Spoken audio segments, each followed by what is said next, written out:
wassalatu wassalamu ala Rasulillah wa ala alihi wa sahbihi wa man wala, la haula wa la quwwata illa billah.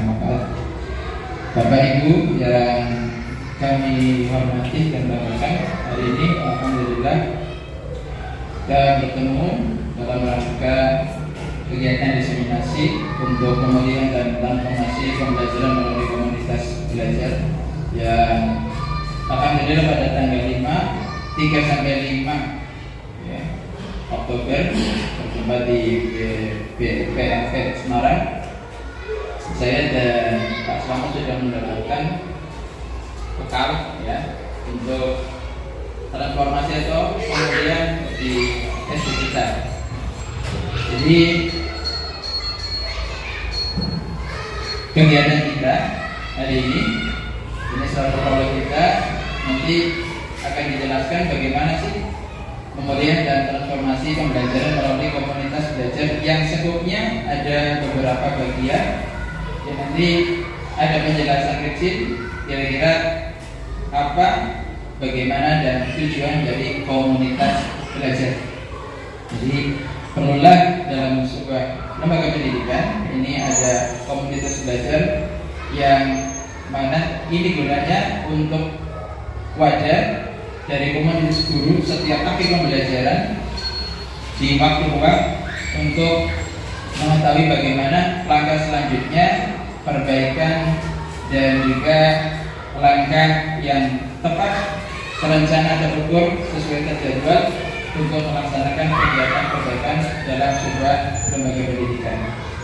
Bapak Ibu yang kami hormati, hari ini nanti pembicara pemateri diseminasi kita mengenai materi ini ada dua, yaitu Bapak Kepala Sekolah kita, yaitu Pak Slamet Kusnandi SPD, dan saya sendiri. Nanti slide ini akan menjadi dua bagian.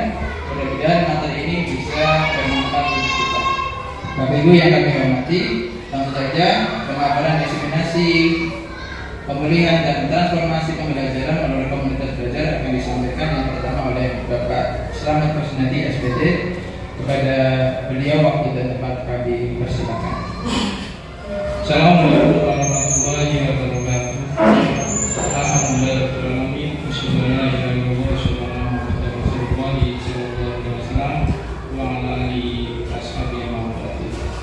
Bapak Ibu yang kami hormati, kesempatan hari ini kita sedikit menyampaikan keilmuan yang berkaitan dengan literasi.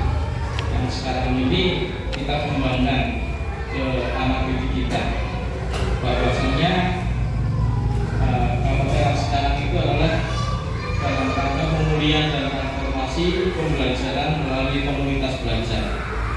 Kalau istilah dulu itu calistung, baca tulis gitu. Tapi kalau sekarang itu lebih mendetail lagi, karena sekarang dengan adanya perkembangan kemajuan pengetahuan yang berkaitan dengan digital, ilmu teknologi dan transformasi. Bahwa itu yang kami hormati adalah yang pertama, visi pendidikan Indonesia adalah mewujudkan Indonesia maju, berdaulat, mandiri, berkepribadian, profil pelajar Pancasila. Jadi mewujudkan Indonesia yang maju, yang berdaulat, mandiri dan berkepribadian melalui terciptanya pelajar Pancasila yang beriman, bertakwa kepada Tuhan Yang Maha Esa dan berakhlak mulia, mandiri, bernalar kritis, kreatif, bergotong royong dan berkebinekaan global. Ini visi pendidikan Indonesia demikian, sehingga dalam mewujudkan itu ini melalui dari beberapa terdapat 5 indikator yang terjadi transformasi satuan pendidikan. Indikator itu diantaranya adalah satuan pendidikan berpihak kepada tumbuh kembang murid. Satuan pendidikan mengembangkan budaya refleksi berbasis data. Di samping itu, dalam transformasi satuan pendidikan ini dalam rangka peningkatan hasil belajar murid, terutama kompetensi fondasi seperti literasi, numerasi, dan karakter. Satuan pendidik satuan pendidikan menjalin kemitraan dengan orang tua atau wali. Satuan pendidikan menciptakan lingkungan belajar yang aman, nyaman, menyenangkan, dan eksklusif, menerima berbagai bentuk keberagaman. Jadi transformasi pendidikan kita itu mencakup dari keseluruhan yang melibatkan baik itu orang tua, guru, kepala sekolah, kemudian anak-anak kita. Ini dalam rangka anak kita itu memiliki pengetahuan dasar, terutama hal afektifnya, yaitu menjadi manusia yang berpancasilais. Mengapa kita perlu mendorong komunitas belajar? Dasar pemikirannya adalah satu, komunitas belajar dapat memfasilitasi proses refleksi belajar, berkolaborasi, dan berbagi bersama dalam pemulihan dan transformasi pembelajaran. Yang kedua, pendidikan dan tenaga kependidikan dapat menggunakan komunitas belajar yang sudah ada ataupun membentuk komunitas belajar bersama-sama pada tingkat satuan pendidikan, tingkat daerah, dan daring. Jadi baik offline maupun online. Ini dalam rangka mewujudkan komunitas belajar. Apa definisi komunitas belajar yang Ibu Bapak ketahui? Ini berdasarkan dari kurikulum Merdeka adalah bahwa sekelompok pendidik dan tenaga kependidikan PTK yang belajar bersama dan berkolaborasi secara terjadwal dan berkelanjutan dengan tujuan yang jelas dan terukur untuk meningkatkan kualitas pembelajaran sehingga berdampak pada hasil belajar murid. Oleh karena itu ada beberapa hal. Terdapat 3 jenis komunitas belajar atau kombil, yaitu kombil dalam sekolah, antar sekolah, dan daring (PMM). Sekelompok guru, mapel atau guru kelas atau lintas kelas, mata pelajaran ataupun tenaga kependidikan, teknik atau guru bersama teknik. MG, MPS, dan KKG ini dalam sekolah dapat dioptimalkan dengan fokus diskusi pada murid. Terus di dalam kombil sekolah, para guru dan teknik tidak hanya belajar materi kurikulum Merdeka ataupun materi lainnya, tapi juga berkolaborasi untuk memecahkan masalah pembelajaran murid, menyiapkan perencanaan pembelajaran untuk dipraktikkan di kelas masing-masing atau kelas guru model siklus inquiry. Kemudian yang kedua, kombil antar sekolah. Ini jadi ada semacam dalam sekolah, antar sekolah, kombil daring. Kalau kombil antar sekolah ini terdiri dari sekelompok guru dan teknik dari berbagai sekolah yang belajar dan berkolaborasi untuk meningkatkan hasil belajar murid. Yang kedua, komunitas belajar antar sekolah dapat memanfaatkan kombil yang sudah ada seperti MGMP atau KKG, MKKS atau KKS, MKPS atau KKPS, atau membentuk kombil secara organik. Di kombil antar sekolah, para guru ataupun teknik dapat belajar bersama tentang materi kebijakan baru dan memecahkan masalah murid yang dihadapi di kelas sekolah masing-masing siklus inquiry. Adapun yang ketiga, kombil daring (PMM), komunitas belajar yang terdata secara virtual yang ada di menu komunitas pada PMM. Pada umumnya kombil daring ini adalah kombil antar sekolah. Fokus kombil daring adalah berbagi praktik yang baik. Kemudian ada tiga ide besar dalam komunitas. Yang pertama adalah berfokus pada pembelajaran. Jadi dalam rangka mewujudkan pelaksanaan kurikulum Merdeka, ini ide besarnya adalah yang pertama berfokus pada pembelajaran. Yang kedua, membudayakan kolaborasi dan tanggung jawab kolektif. Yang ketiga, berorientasi pada hasil atau pembelajaran murid. Pada kegiatan komunitas belajar terdapat 3 ide besar yang menjadi landasan dalam menjalankan seluruh kegiatan di dalamnya. 3 ide besar ini akan memastikan komunitas belajar berkontribusi pada pembelajaran berkualitas yang dilakukan secara kolaboratif untuk meningkatkan hasil belajar murid. Kemudian dari ide belajar yang pertama ini yang terfokus pada pembelajaran, maka PTK perlu mampu menjawab 4 pertanyaan penting berikut.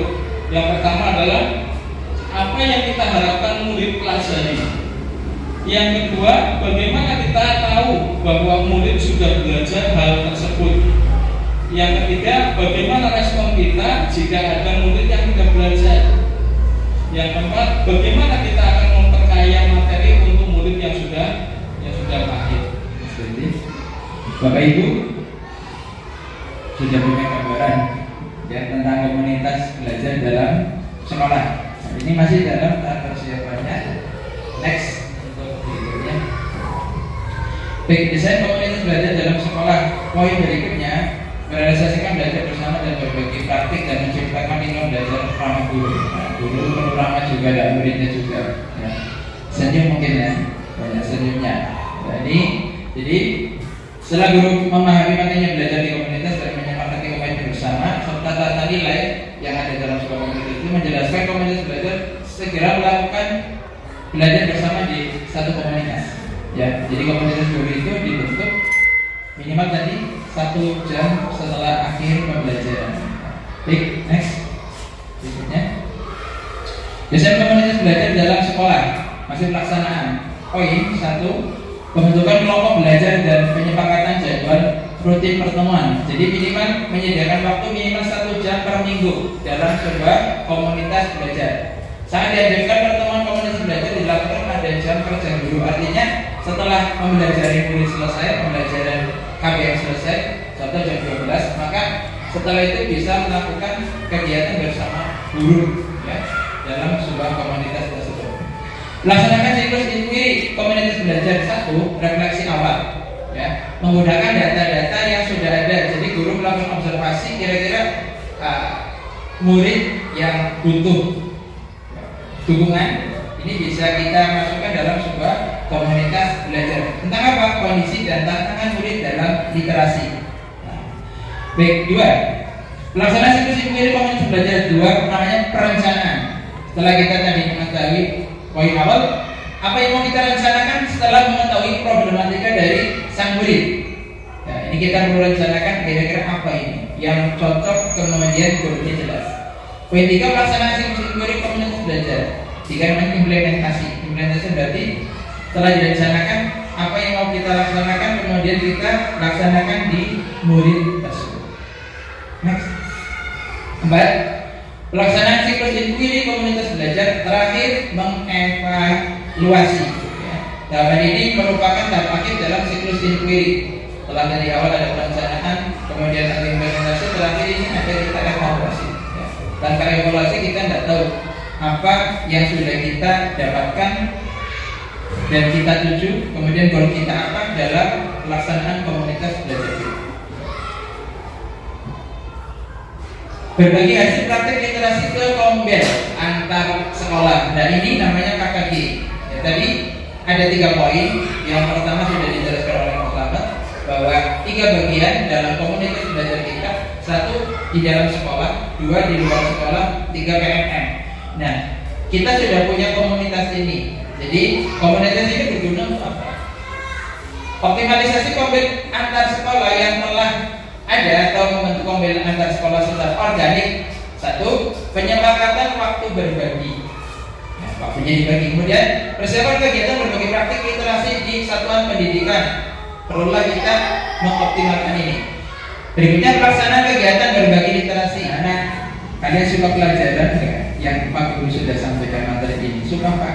Bisa bentuk angket. Kemudian anak melakukan checklist. Nah, kemudian evaluasi kegiatan literasi.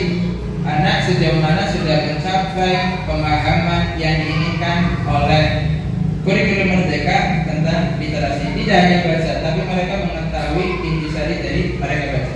Perencanaan tindak lanjut praktek literasi. Setelah ini ada tindak lanjutnya, RTL-nya ada.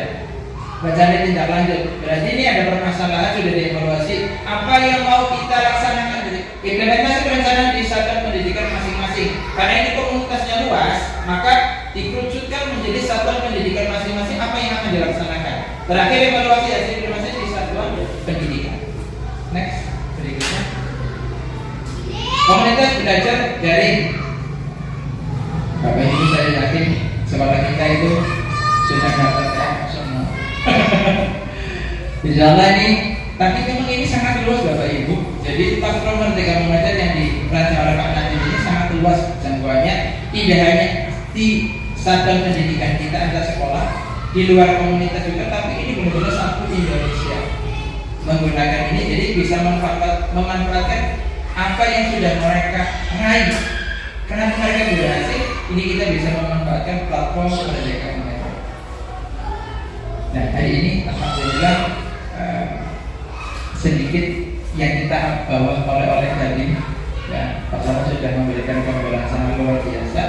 Saya jangan baik buntutnya, saya sudah kasihkan ini, tapi minimal ada gambaran bahwa sekolah kita di SDN Barusan Wetan 01 ini agak satu cita-cita yang mulia. Tentunya kepengen ada komunitas belajar. Ya. Jadi komunitas belajar ini penting sekali. Wadah kita, karena kalau kita logikanya saja gini, kalau air saja, air di sana di sungai itu tidak bisa kita gunakan kalau tidak ada wadahnya. Harus kita wadahkan seperti itu. Karena Pak aja ada wadahnya. Tapi nah, kalau bagaimana ada permasalahan ini dalam sebuah satuan pendidikan, kalau kita tidak duduk bareng dalam komunitas belajar itu tidak akan pernah bisa.